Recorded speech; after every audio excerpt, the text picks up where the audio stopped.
So we just had to keep waiting until they would get the price down far enough so that we could buy the bandwidth. And the next year, what happened was another guy that gave a paper here, who's now working in Burundi, very successfully, I think, Paolo Brunello came. He was a little bit more knowledgeable about the situation. We came out with a team of people. He thought he got an inside track with a guy that knew some telecom people, and they came out and said, no, it's not technically possible. So, you know, I came out and they had killed the tree, the acacia tree. And I don't know why, but I wasn't, you know, I was very upset about that acacia tree that I looked at every year. That I would go there, I would look at the tree, sit out on the veranda, and just think, man, I'm going to get Katumani connected to the world, and scientists are going to be, you know, talking and sending emails. And now the tree, because they burned the tree, you can see the trash, they were burning trash there. But again, to his credit, I went to George and said, just by the way, I mean, they cut the tree next to the guest house. And he got them going on that too. So they planted another tree. and so that tree is growing very well. That was the last time I saw George in that capacity as director. He went on to a new and more elevated post at a different institute. And I guess it's important to recall, you reminded me to say this, being a director of Katumani is not being like the top director over the overall agricultural research system, because all the institutes are under a central institute, and that he will probably talk more about that. So to finish the story, 2005, this is the last time I went back, those relationships had pretty much fallen by the wayside because the costs were really too high and exorbitant. And with the new director, who is also a pretty good guy, there seems to be some dial-up connectivity with one or two scientists who have projects, and some have lost the connectivity they had because they can't afford the long-distance call. They also put barbed wire around the water tower. So I just wanted to ask George, if you could pause, if you have any pull with the new director, because I can't climb the water tower anymore. And as long as I keep going back, I still would like to do that. If you could, you know, see, if you could give him a call about the barbed wire, that would be great. We could get that down. Anyway, that's all I have to say. We have participated.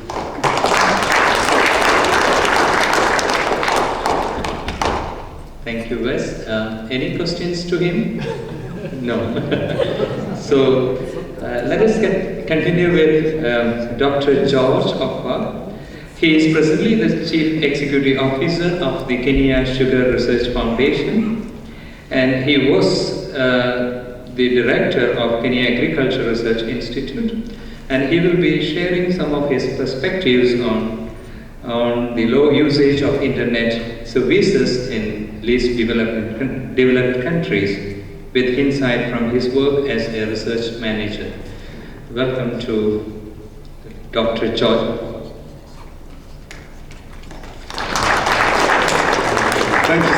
Thank you so much, Mr. Chairman. The first thing I'd like to say is that Professor Shram and I didn't go through our presentations and practiced. This is one presentation, but I'm hearing his talk for the first time as you are hearing it. And he'll be hearing mine for the first time as I present it to you. And yet supposed to form one paper. My talk is supposed to relate to what he has stated, what he has said, but I also find myself in a very interesting situation where I might relate also to a quotation that was made by the first speaker, especially in regard to scientists in Kenya. And after my talk, you will begin to see why that statement has some large element of validity in it, shameful as it may be, but it is true.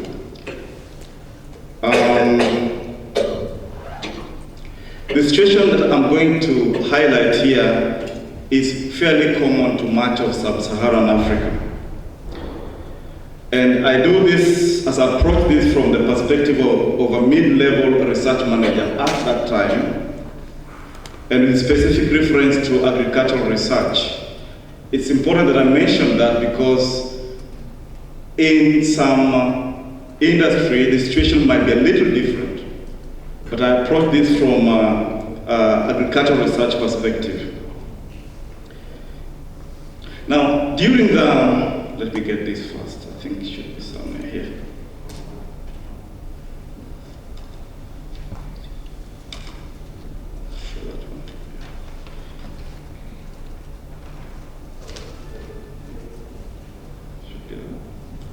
Okay, right.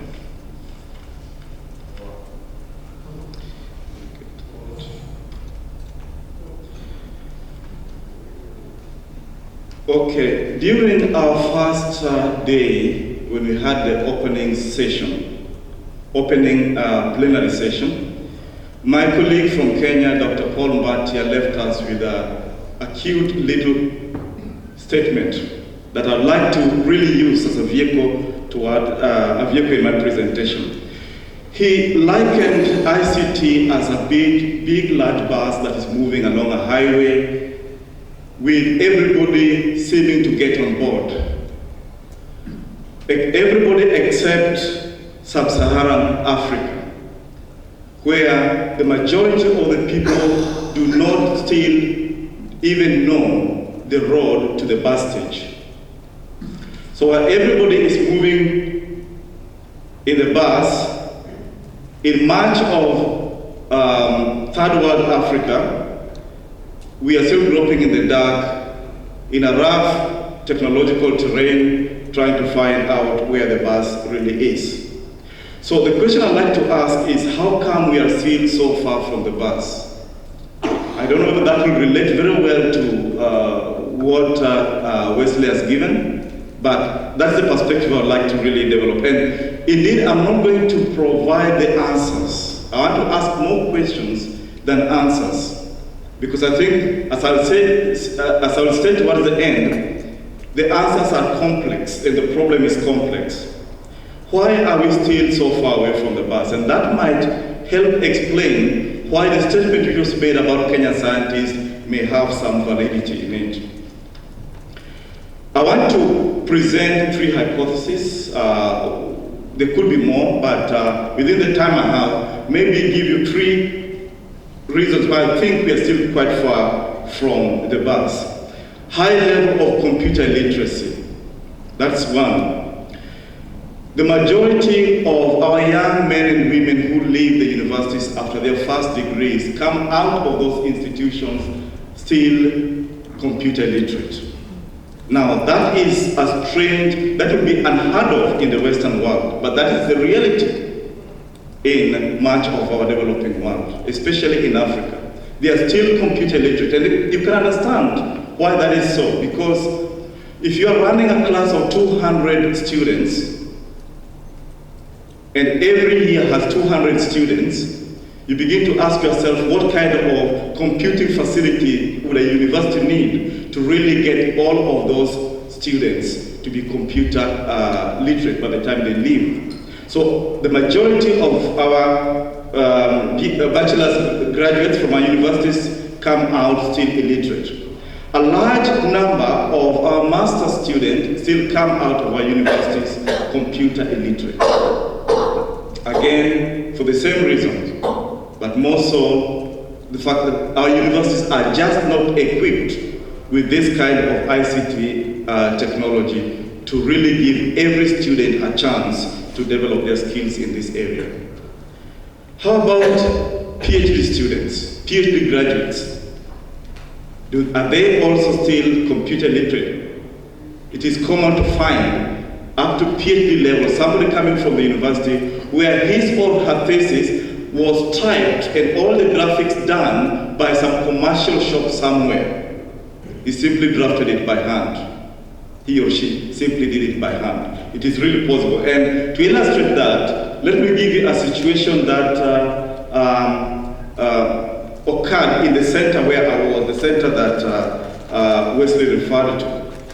This is a snapshot situation at Katimani Research Station around 2002-2003. I'm not really sure where but a situation occurred like this. At one point, we had 48 research scientists, but that's bachelor's degree and above, doing research. 13 of those were PhDs, 28 master's degree holders, and 7 BSc.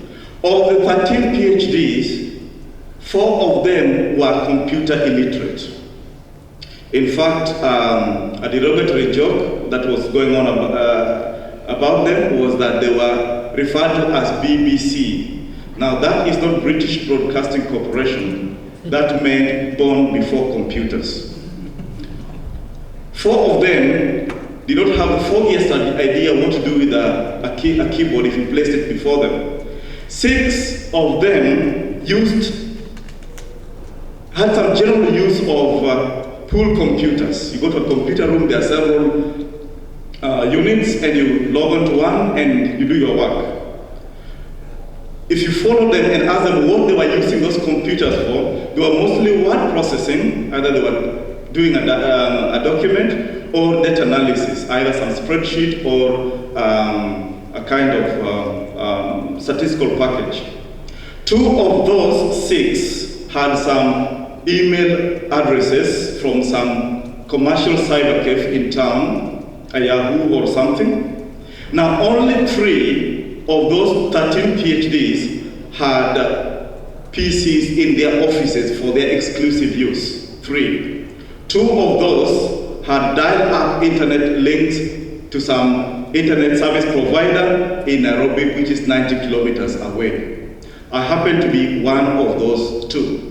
The other one was the gentleman who was in charge of biotechnology. So that's the situation. High rate of high illiteracy in computers. Poor infrastructure. Again, I don't have much time, but we could talk for hours about this. I think it's generally accepted, generally known. Inadequate and inefficient access. Outside of the main cities, you go to the smaller towns and rural areas, whatever facilities that are there would have access through a dial-up system, through a landline telephone, using a copper telephone line, not fiber optics, copper telephone line, very slow, very unstable, and very expensive, very inefficient. High cost of connectivity. Again, we speak for hours on that. What is the use? That attitude. The third factor is what is the use? There's a question that comes up in quite a number of scientists' mind. What's the use of getting connected? What's the use of being involved or getting access to internet? Why does that question come in? One, the system does not reward information usage, and the chairman is really harassing me here. I need to really go very fast. Okay, the system does not reward information usage. Okay, promotion and career advancement are not based on frequency or quality of publication.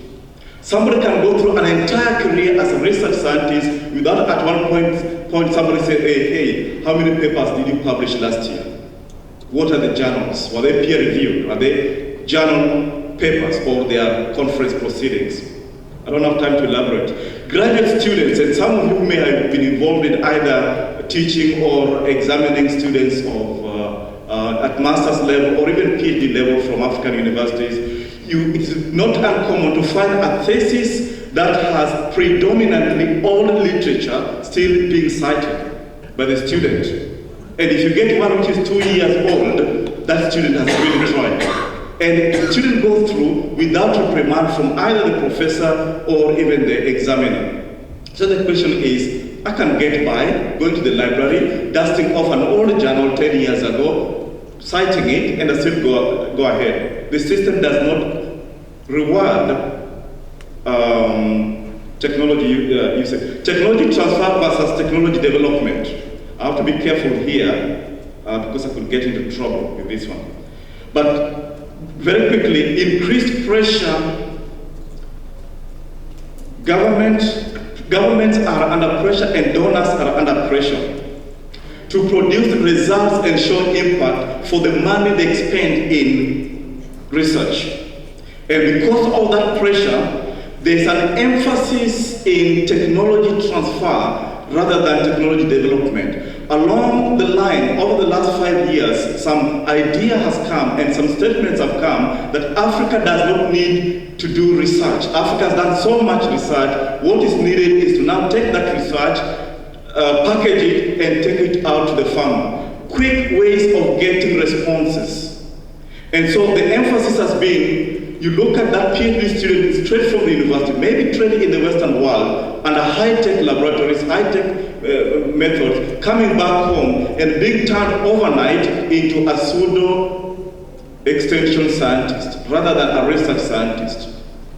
And the idea is generally viewed that technology transfer to a resource-poor subsistence farmer in a rural Africa setting is less demanding in internet resources than a field or a laboratory research.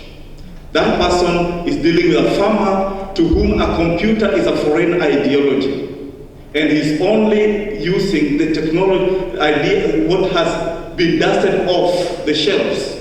Research was done, that's what we've been told. Enough research has been done. What is needed is package it, take it to the farmer. He has no need, no pressing need to look for that computer, log into the internet and get any fresh ideas. Which way to the bus? These are complex problems which require complex solutions.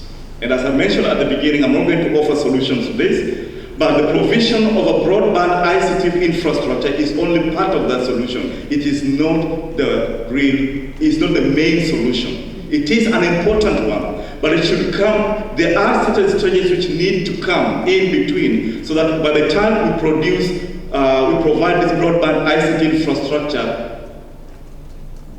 some effects can be felt.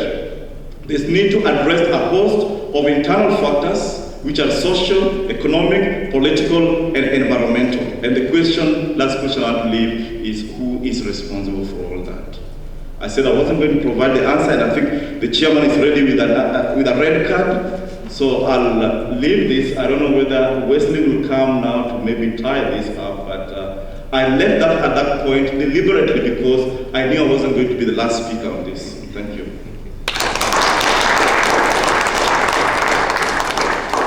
Thank you, George. We have been listening and hearing, and let us watch a movie to relax ourselves. And Wes, can you show us the movie?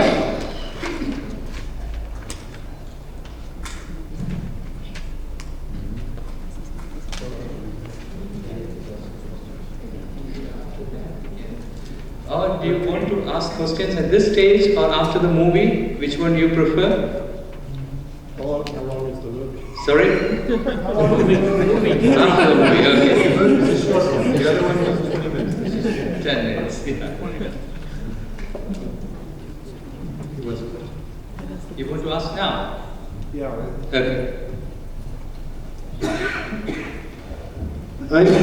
Wes, it was a great case study, and the movie will probably even make it greater, but I'm wondering if the keynote speaker thinks we should put business on the circle as well. I mean, nobody's even mentioned that term, business, but a businessman would have said, let's get the low-hanging fruit, or let's get the easiest project, or cream skim, but not pick a hard project.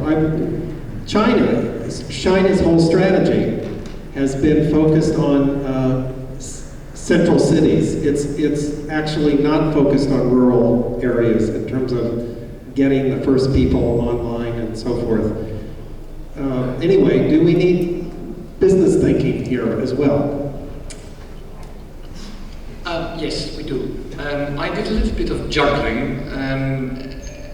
The quote the citation that I did of this, of the capacity building that the Engineering Federation does, comes from a session this morning that was sponsored by the business. I sort of made the decision to include in my circle academic disciplines. However, if you sort of get the gist of my argument, then the gist of my argument was that things could have been otherwise. Things have always more aspects than you see at the first sight. And I mean, another footnote, I wouldn't have said it 30 years ago. Now I say, yes, let's join forces with business too. But let's remind them sometimes of some additional perspectives that are not very upfront in their own perspective. Thank you. Any more questions? Okay, let us see the movie. Guys? I can tell you some great stories about the research institutes that are located in Nairobi. Okay. But Katamani is not that far away. I mean, it's probably the closest and one of the biggest. I mean, it's a good place to pick, I thought. Well, I was going to wrap it up. The only prediction that I can make is that I will be back there again, and I will try again this year. Okay, but that's not to tell you that they'll be connected. So, but the whole point about this movie is that the WSIS came about, the World Summit on the Information Society, and they had these declaration of principles and this action plan, which were occurring. They worked very hard on this in 2002, 2003, to get that sort of locked in place. And when we had our opening plenary, I showed you the movie that our team had made for that phase, the Geneva phase of the WSIS. And that was a 20-minute movie about India, Kenya, and Ghana.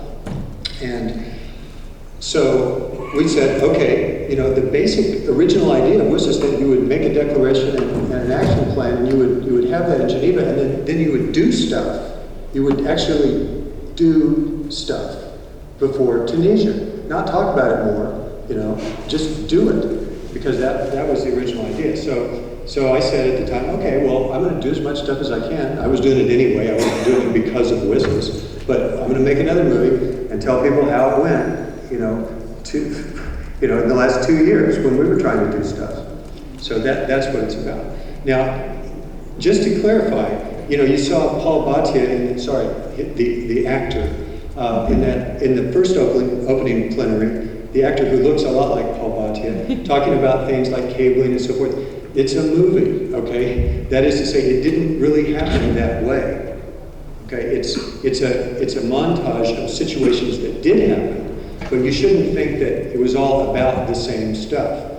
And this is the same sort of thing. Okay, so this is a kind of summary, and it mostly takes place in Kenya and Ghana. My view of these kind of movies is that the music should reflect the kind of videographer, not necessarily, but you could do it music of the places, but we use the blues because the blues is the music of the American South, a lot of which does come from Africa. But it's important to kind of see this as a movie about people that are very happy.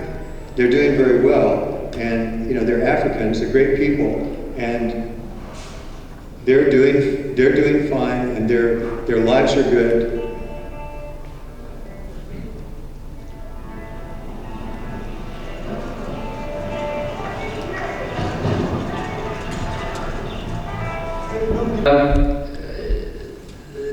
Let us conclude this session. Professor Y summarized the key points to us. He emphasized the nuts and bolts. Luckily, sociologists also appear there. I am happy as a sociologist, like engineers, philosophers, historians, economists. And Madam Chi Hong explained the internet divide in China, providing regional disparities and digital divide, and how this digital divide is leading to economy divide and knowledge divide. And Daniel very elaborate talk on information technology and how it should be accessible, and the need for skilled people, and we should accelerate the impact of ICT to increase the pace of change. Then we had heard the stories from Wesley and Dr. George about their experiences in Kenya. Thank you so much. I think we had a wonderful 3 days conference, and I thank you, each one of you, for your participation and for your insights, inputs that has gone very well to make it a success event. Thank you very much.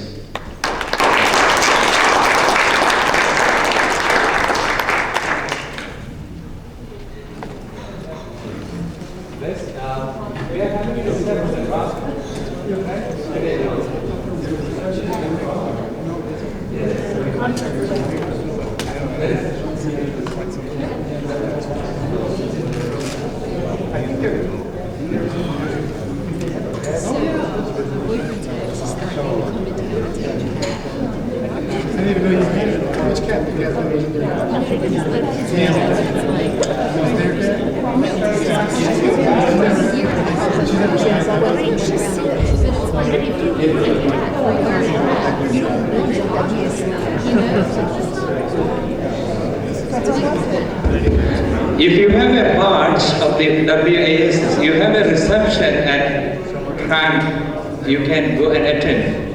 This is what Wesley is informing me. You need to have only the WSIS badge. Grant Center. Yeah. Thank you.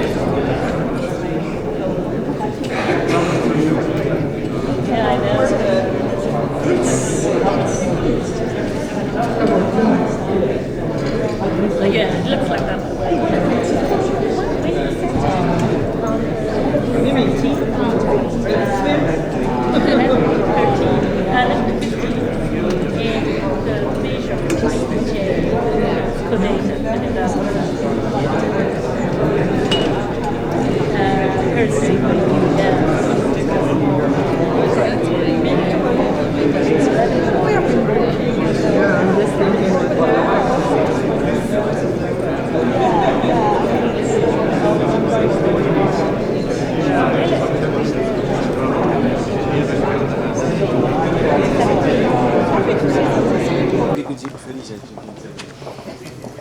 Can you do one more?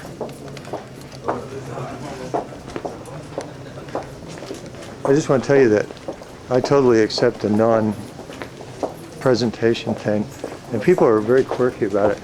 Like, for example, we have a bulletin board with large black and white photos of every faculty member in our department, Yeah. you know, in kind of smiling poses, and I refuse to participate. I said I won't take my picture, and you can't post it. I just think it's stupid. I don't want to participate, and I'm not really sure why, but I just don't want to, and you know, I feel like that's my right. And so I said to the chairman, you know, thank you. Merci beaucoup. Do you know French? Do you know French? Can you ask him if there's any program of events? Avez-vous un programme? No, we don't have. All plans. CD or all exhibition. Never plan. Okay. All CD. Okay. Okay. Thank you. It's odd. I mean, No program. there's no way to know where to go. Yeah.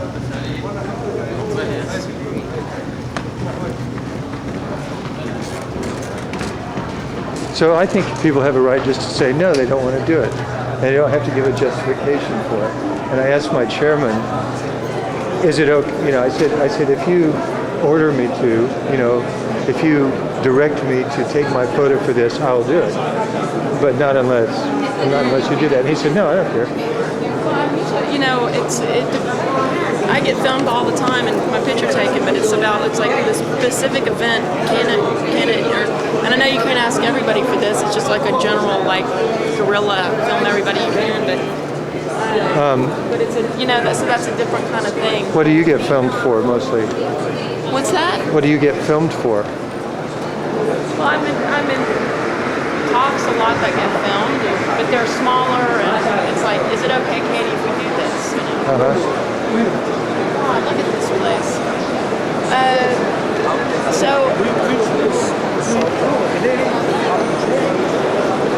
So we need to find the numbers on the stands, like where they're actually located. where would they've got to have little numbers. Either that or we have, maybe it's on our little program here. Did they say this is a hall plan? What's in here? Those are our posters. Some posters. Thing of gets to me, is the money made by these TV hosts. Letterman making 10 million per. I have to tell him, sir, what he say. The number one thing on my top 10 list is me. Some of that money. Give me some of that money. Give me some of that money. Give me some of that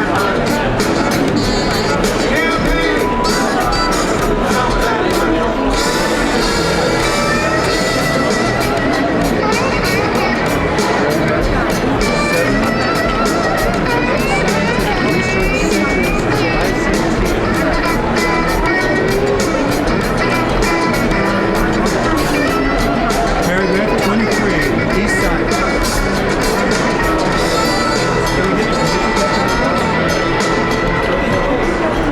What? This was the Tunis. You see, I haven't used this again. Got all the...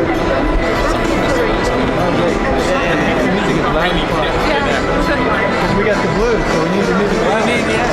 Okay, I'm going to go complain to you.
There are good things here. I can see you are Mostly was Microsoft. Microsoft.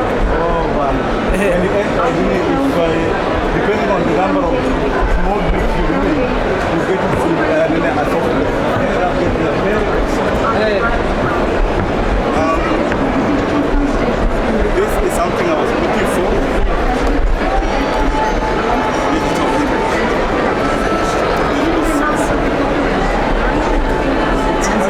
It's a software for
So she just can't get a connection? I guess not. You know, Paulo and I were here.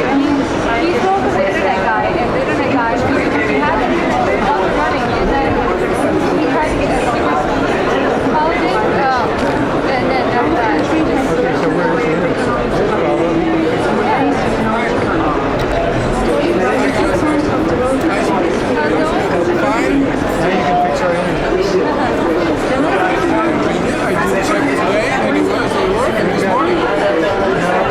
She said you tried to get a faster speed. Oh, that was a few days ago. We checked it today. It's just we can't get it to work on the app. It says it sees the connection. I tried it a few hours ago and it was good. No, online. If you want, you have to configure it, yes. You see the connection very easily. We can plug in. No, but you can do it by cable, not Wi-Fi. It has Wi-Fi too. Yeah, but Wi-Fi is not ours. I mean, it's someone else's, and then they have a key to enter. So either they let you the key. There's no Wi-Fi provided by the organization. Either you put you have to put cable on it. Then with cable it will work. I don't know if you want to turn the camera on or continue. It's recording. Okay, yeah, I think that's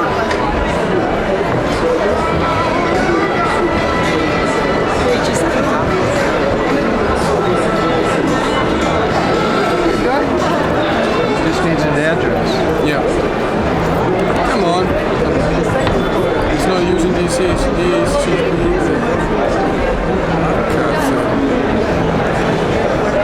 Manually we can do it? Yeah, How do we get that? it's on the sheet that they gave you when they... Okay, so you just know it? I know it by heart.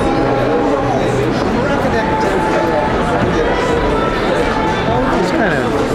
I have this sort of a selective memory for IPs since I'm But that's kind of... great. Yeah, but the DNS, I must say I can't remember. I have to look at it. Paige, can you open it and give me the...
I mean, you can't see it, but it's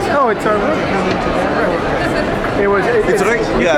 You couldn't see, but it's dirty also. But okay. You got electricity? Yeah, we got.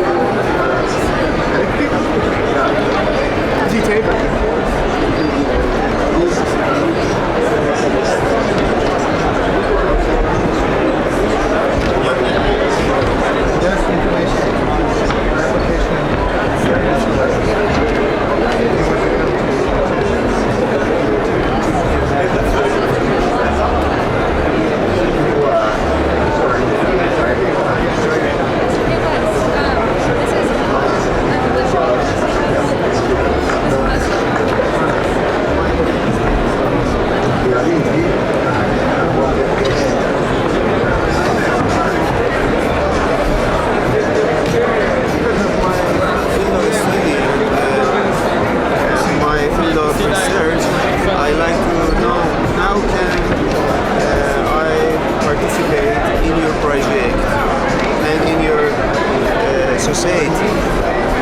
Well, this one is relatively easy.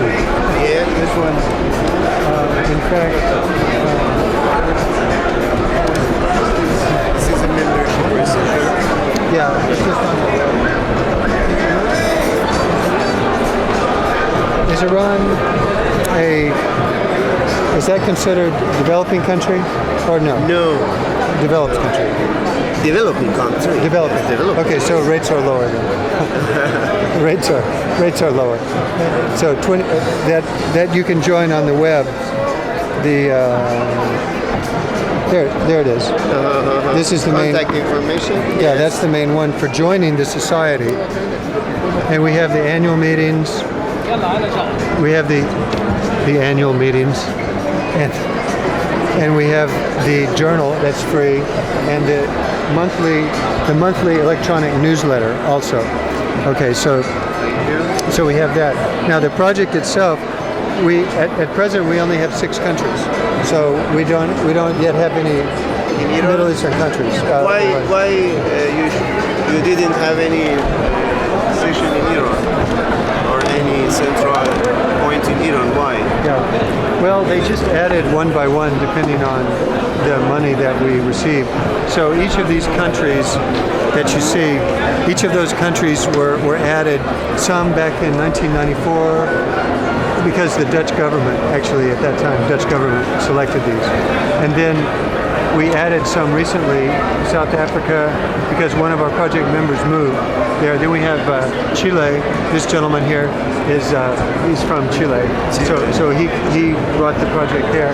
But each time we go to a new country, we have to find a financial support. And normally, to do a basic project, I would say, what would you say, Rick? Maybe 10,000, 15,000. It was in South Africa. We have to find about at least $10,000 or $15,000 where we can produce the research in that country. Yeah.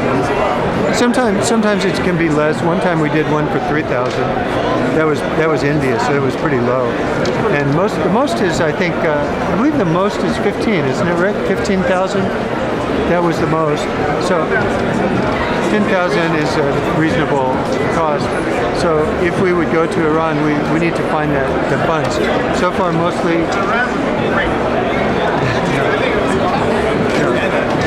Yeah. So we're running a research institute. Our organization would be very happy to be host of this program in Iran, or focal point for Middle East. You have any? It's possible. You have any description of the organization or anything? Correct. We need to get the. We have an official website. Okay. There is. Okay, we'll find it. Its address. Yes. We'll find it there. Yes.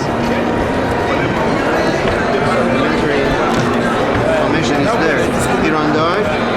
This one. Iran Dark ACIR. HTTP Iran Dark ACIR. Yeah. But this is my home page just. Yeah. The big one is the home page. This one is the research page. Or you can write it.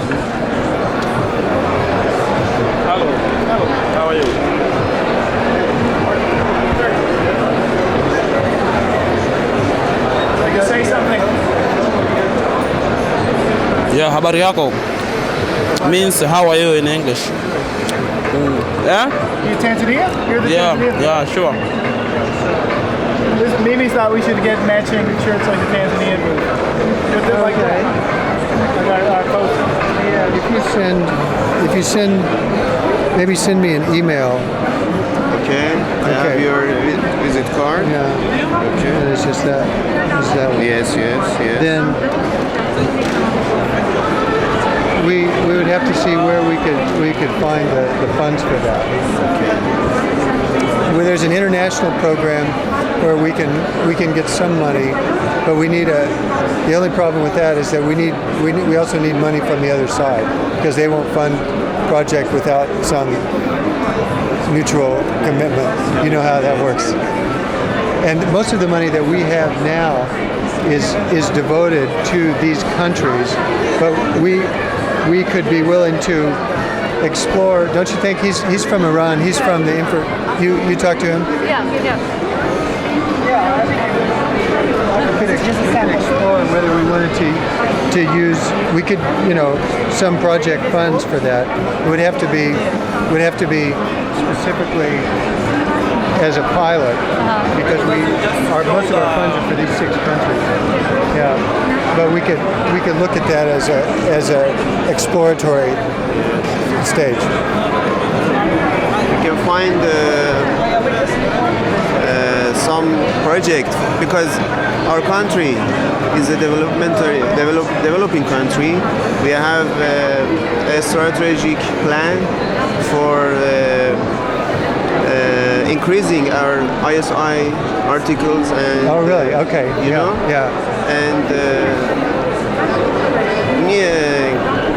becoming one step by step nearer to the standards of information society. Let me ask you a question. Is it safe for Americans? Yes, of course. Surely. In spite of intergovernmental relationship, people are fine. Yeah. Baywatch was the most popular show in Iran for a long time. Did you know that? What? Baywatch. TV show. Television show. David Hasselhoff. It's a show. It's a beach, and there's a lot of. So there's lifeguards on a beach. No. You never watched that? We have some limitation because of religious. Our government is religious, and this limitation is a cultural limitation, in spite of the government. Is enforce or high mark these points, and.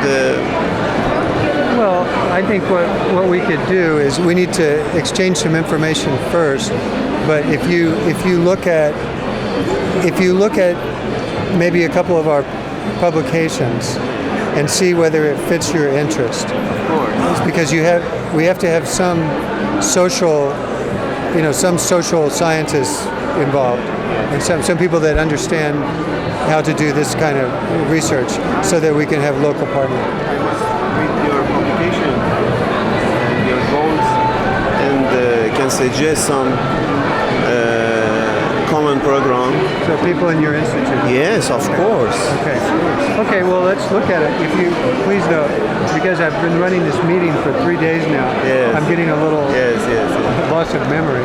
So if you could send me an email, it'll be easier, then we can correspond and see if you have some interest in that. Sure. Thank you. What's your name? Behzad. Yeah. So we'd be very happy to keep in touch on that. Because most people that are coming to us, they want us to do some business-related study that will help them to improve their productivity. And we honestly don't know much about that. But we do know about this. We do know how to look at scientific communication and collaboration and productivity. This is our specialty. Let me ask you this in your institution. We also use digital video. We use digital video to interview scientists and document the setting of scientists, universities and institutes, and just the general society that scientists live in. What are the limitations in Iran for being able to use video cameras? Are there limitations that the government places on? As long as we had clearance from the institutes. The institutes can make those clearances that they're able to go and film scientists and film laboratories. There's no limitation. Well, just out of curiosity. But yeah, I think Iran would be an interesting place to go. Right? Yeah. He's the coordinator for the Philippines. Nice to meet you. Nice to meet you. So I was just thinking about your prospects in Iran. How is it like in Iran? Like Philippines is more or less okay for American research to do. How about in Iran? What do you think of that one? I think there is no problem because this project is scientific. Okay. And you think we won't go into any obstacles, like any barriers? If we go there, we will be okay. We'll be safe there. Yes, of course. Yeah. Surely, it's very safe. Which university is this one? For example, Tehran University, or my university, which I educated in it, Tarbiyat Mudarris University, TMU. TMU University. You have a website? Yes. Okay. It is a postgraduate. Do you have our documents? I can. Yes, I have. You have all this, huh? Yes, okay. I have this. Okay. Yes. What are the emphasis of? I was thinking of Iran as it's like a developing country, but it has high technology on physics, right? It has a high physics level. What is the strongest science in Iran? For example, in Philippines, it will be agricultural sciences. How about in your country? There are many. What is the strongest? Where you publish in international journals? Chemistry. Chemistry will be strongest. Yes, chemistry. How about biotechnology? Yes, somehow. At first is organical chemistry, and the second is analytical chemistry, as I said. The third is physical chemistry, and the fourth is physics, as I think, and somehow. And where do you train your scientists?